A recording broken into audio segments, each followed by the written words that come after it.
We're going to jump right in now and talk about a little bit of conceptual stuff, abstract stuff, and then get right into the code and the syntax and see how the conceptual ties in directly with the actual code.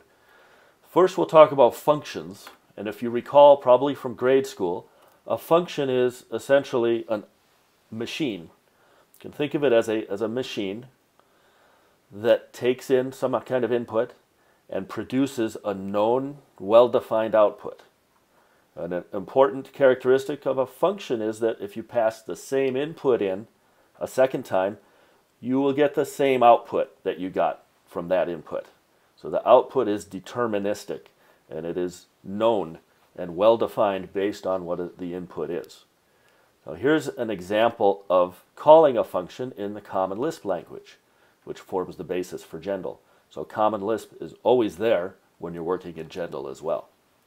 To call a function as function calls is expressed as a list, so enclosed in parentheses, otherwise known as a symbolic expression or S expression, because it's a list with symbols. And the first symbol in calling a function in Common Lisp, the first symbol in the list is the function name. In this case, the plus symbol is the name of the function. Then the arguments.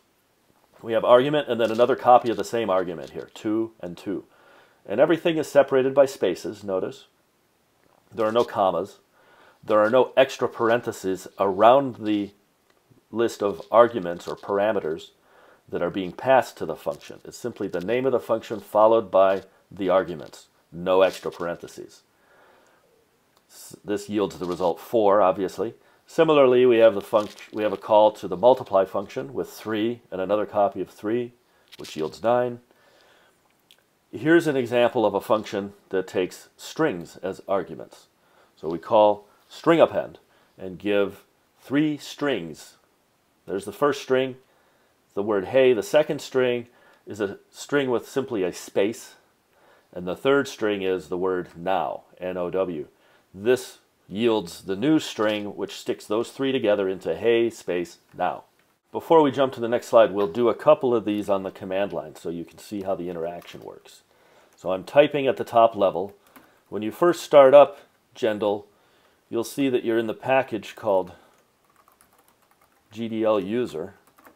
Or if you're not, you can go in package GDL user to be in the GDL user.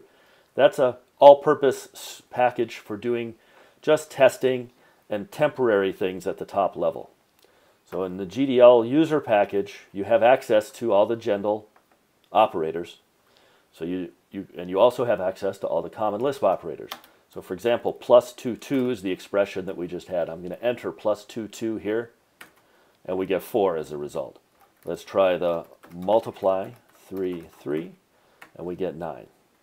And by the way, one of the previous videos covers all of the keyboard shortcuts to do the things that you see happening, like bringing back the previous command as meta P, next command as meta N. I will not be repeating all of those in this lecture.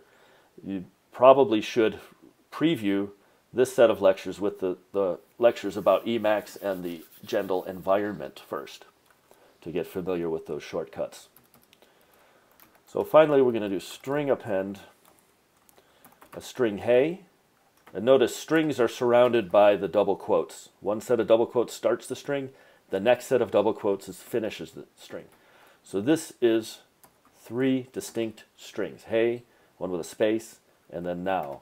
And it comes back as a new string, hey now, just as advertised on the slides.